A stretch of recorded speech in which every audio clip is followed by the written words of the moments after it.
Hello everyone, my name is Jaina and I am a fourth year music education student at Brandon University who plays the clarinet.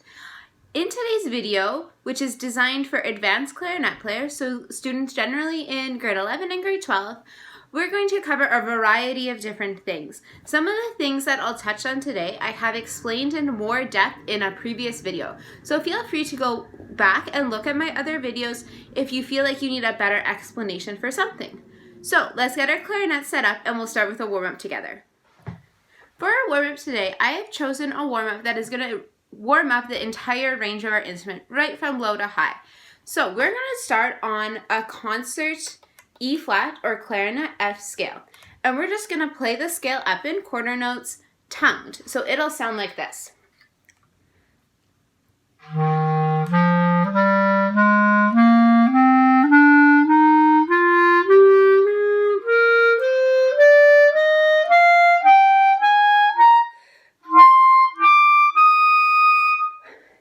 If you need a quick refresher on what the fingering for those high notes are, we start with our thumb C,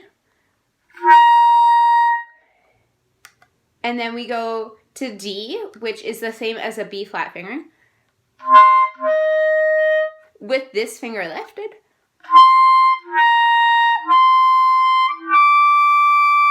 Our high E, and then to get the high F, we add this pinky key right here.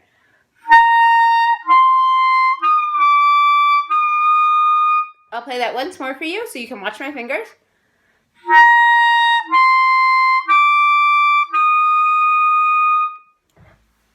Often we have to use this pinky key to help with tuning in that high register. I find that it makes my high notes too sharp, so I have experimented enough and I know that for those notes I don't need that pinky key, but you might. So we just played that scale tongued ascending. Why I chose tongued is because it's important to work on our tonguing as clarinet players because it's super important.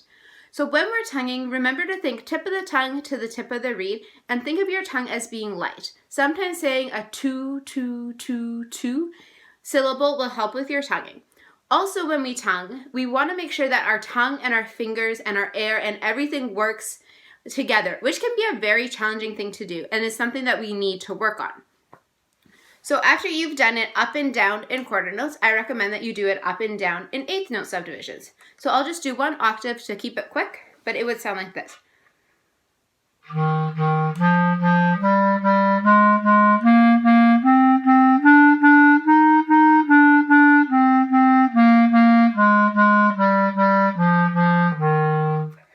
And then you can move to 16th notes.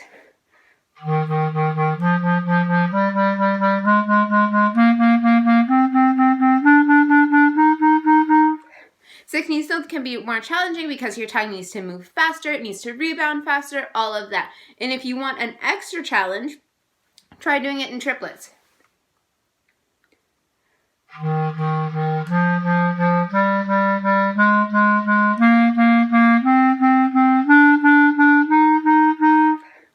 So those are the four rhythmic subdivisions that I'll show you today. But see if you can try it in 32nd notes, 64th notes, with dotted patterns. Play your scales around in your warm-up a whole bunch of different ways because then you're doing multiple things at once. You'll see with the tips and tricks that I show you in today's video that the patterns and the scales and everything that I use, I try to get them so that they accomplish multiple things all at once. So I recommend that you try the same. In my other videos, I talk a lot about using patterns as a way to help us practice our scales and to add variety to our practice and warm-up routines. In the other videos, I talk about the Campbell pattern, the Remington pattern, and the jump your fingers down pattern, which are all super useful patterns for clarinet players because, like I said, they work on scales, they work on getting our air moving, and they work on our fingers knowing where the notes are in other ways than just playing up and down a scale. So today I'm going to share with you the Remington pattern, this is the Turner pattern. So essentially what you do is you start on one and then you follow the line and you go up the pyramid. I'll put this in a link below for you so that you can try it out for yourselves. Now I put the full Remington pattern on the sheet, But how I'm going to play it today is just by, I'm not going to go all the way back down to the bottom of the pyramid. So I'm just going to go from the note that I start on. So when I start on 2, I'm going to end on 2. I'm not going to go back to 1. But you can do it either way. So here is the Remington pattern on clarinet D major. So concert C.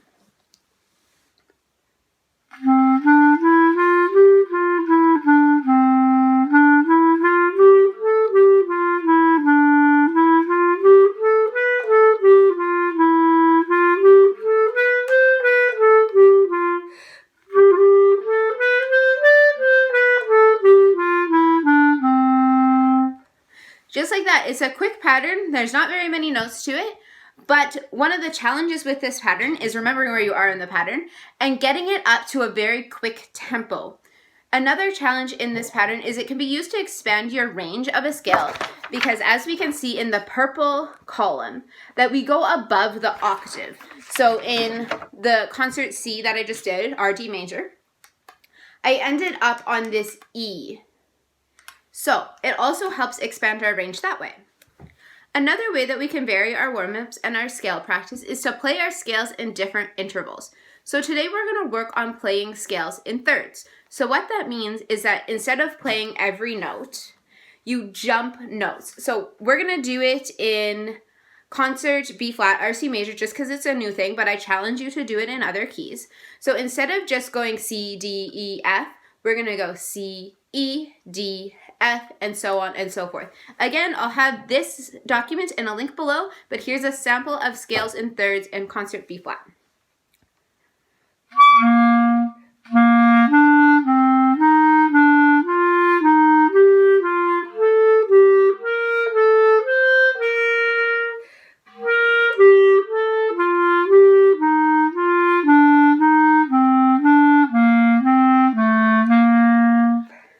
Now, you can do the top and bottom of the scales in thirds in different ways. I choose to, when I go up, to go over the tonic.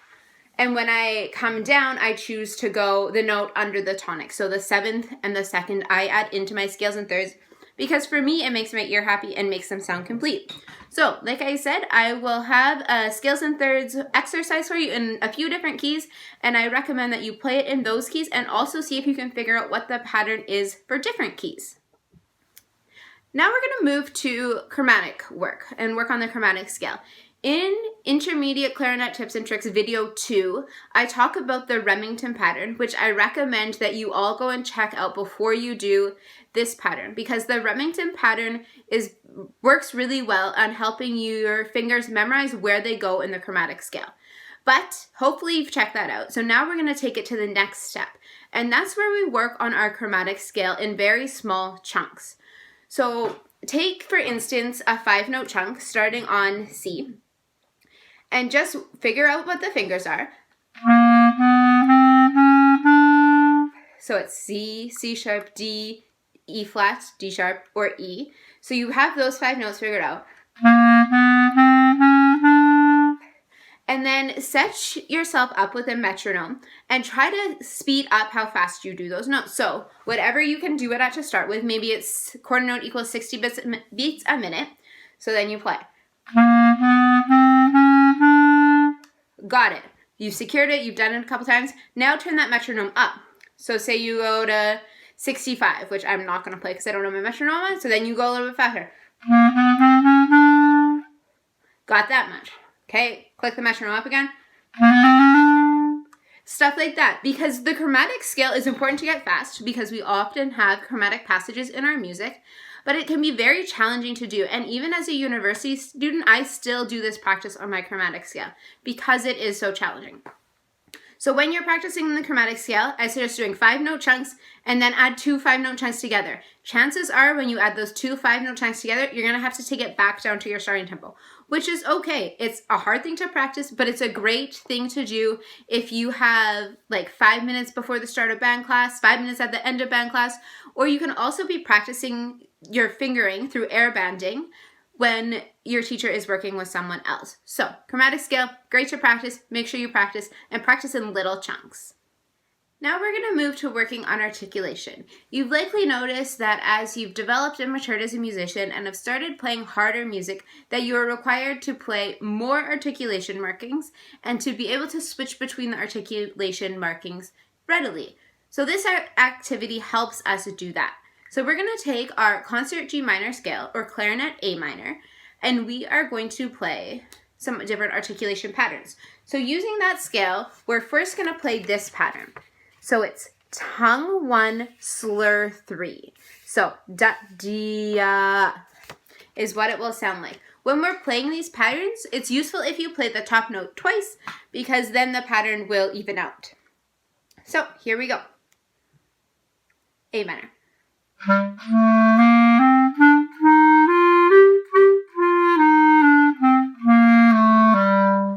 Just like that. So now we can switch the pattern and play slur 3, tongue 1.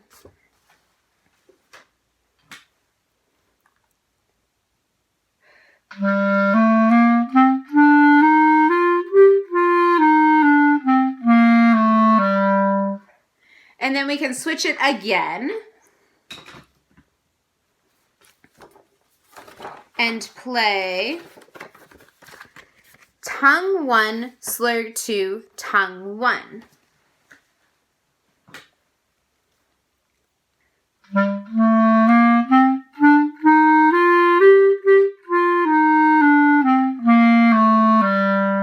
Here's that one again for you. It's a little tricky because you end up tonguing 2 notes in a row because as you finish tonguing one set, you tongue the beginning of the next set.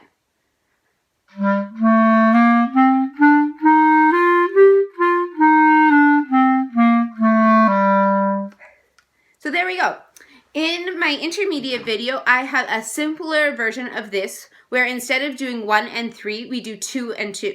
So tongue 2, then slur 2, and then flip it, slur 2, then tongue 2. So feel free to check that out. I encourage you to do this pattern on a variety of scales because that's a way that you can challenge yourself. And again, try to do it at a variety of tempos because you often have to play articulation quickly.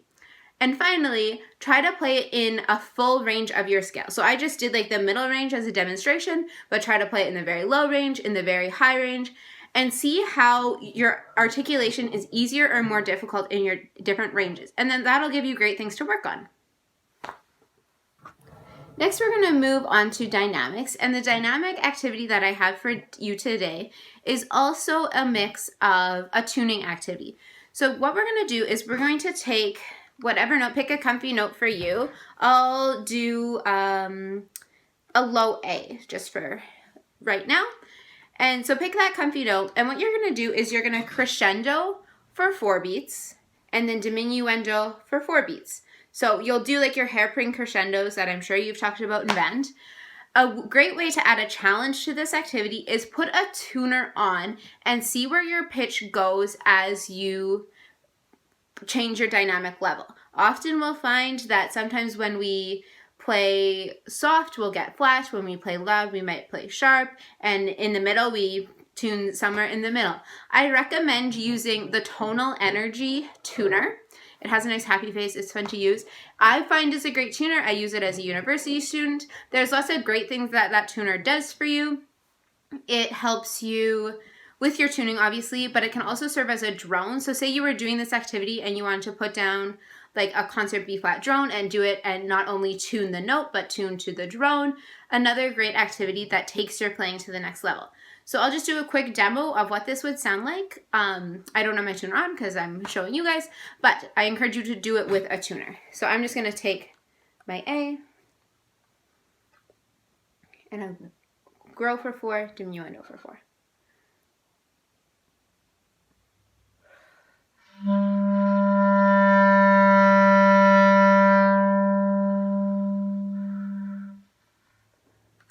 So you can do that with any note. I would recommend doing it upscales. I would also recommend doing it for more than 4 beats. In the link that I'll put below, it's for 4 beats, but it doesn't really develop your long tone ability if you just do it for the 4 measures. If you're also looking for other ways to develop your long tones, I have on my channel breathing activity video that I recommend everyone checks out. It's a great activity, changes up some long tone practice, makes it exciting. So there is our long tone and dynamics. So now that you are developed as musicians and you're playing a variety of rep and even your chromatic scale, you might be noticing that sometimes your pinkies get trapped. So say that you're playing the chromatic scale and you usually play low E on this side, but you also usually play low F on this side. We don't want to hop our fingers or slide our fingers. So there's our alternate fingerings that we can use. So low E can be played this way, or it can be played using this pinky key right here.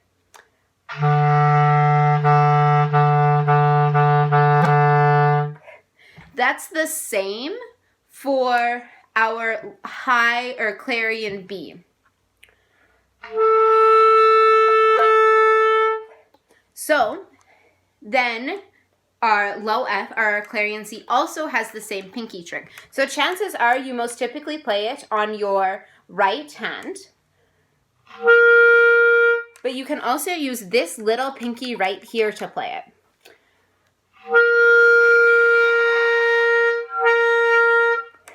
That often comes into play when you play a scale like clarinet, E major, concert D, where you have a D flat or a D sharp or an E flat, and then you have to play your D sharp or E flat using this way, because there's no other way to play this. So that's when we often have to put C and C sharp on the other side. Another great one that's super handy is to avoid the flip between B and B flat. So this is likely what we usually play for B flat, play for B natural. In the chromatic scale is where we use this, and in other repertoire too. If you add this fourth key, then you get a B natural without having to flip. So this is what a flip sounds like and looks like. There's a little bit of a lag between the notes. This is what the fork sounds like. Also good if you ever have to trip. Another one is between F. Another flip happens between F natural and F sharp. Because we all know thumb F natural, pointer F sharp. So this is what that flip sounds like. We often get that G speaking. If we take the two side keys, the two chiclets right here, then that'll make an F sharp. So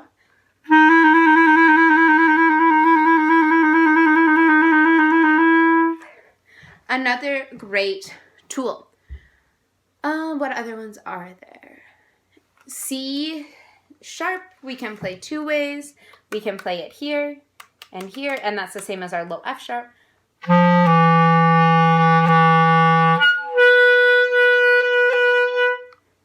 So my tip with alternate fingerings and playing with forked fingerings and flipping pinkies is to try to not jump your pinkies.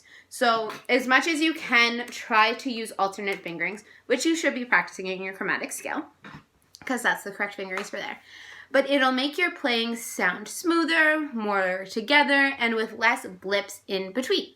So those are my tips for that. As you continue to grow as advanced high school musicians, I recommend that you look for ways to expand your clarinet repertoire knowledge and your knowledge of the clarinet outside of what you're doing in the band classroom.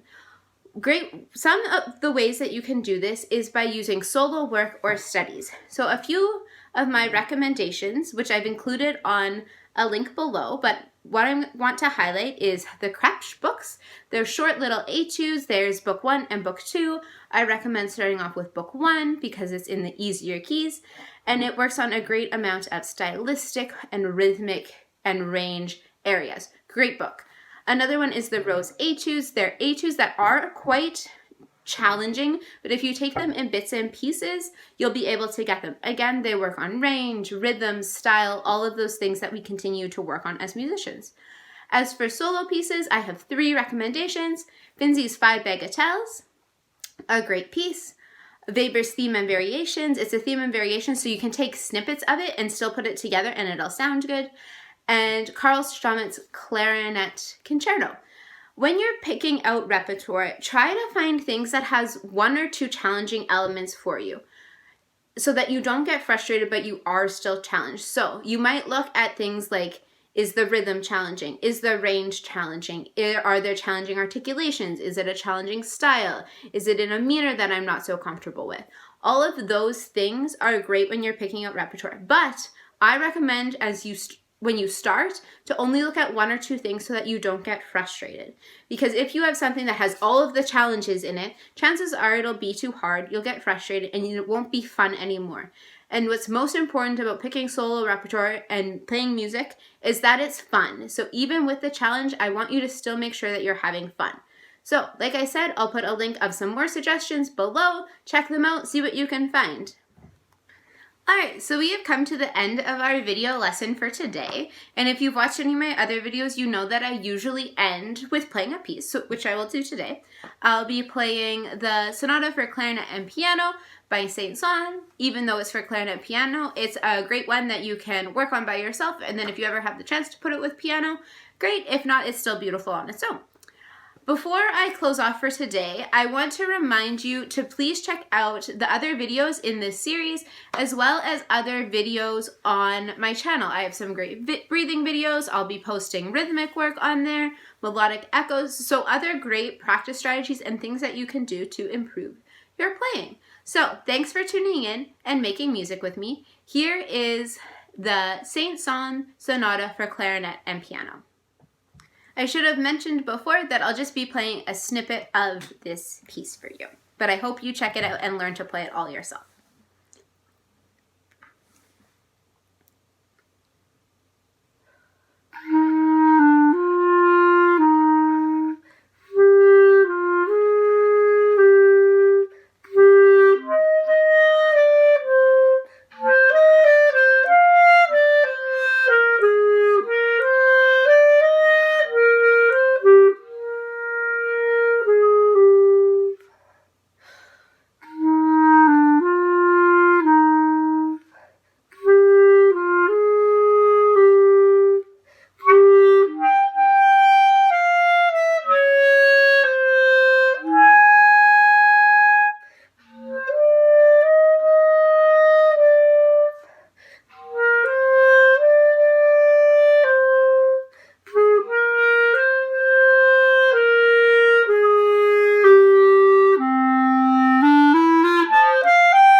Thanks for tuning in.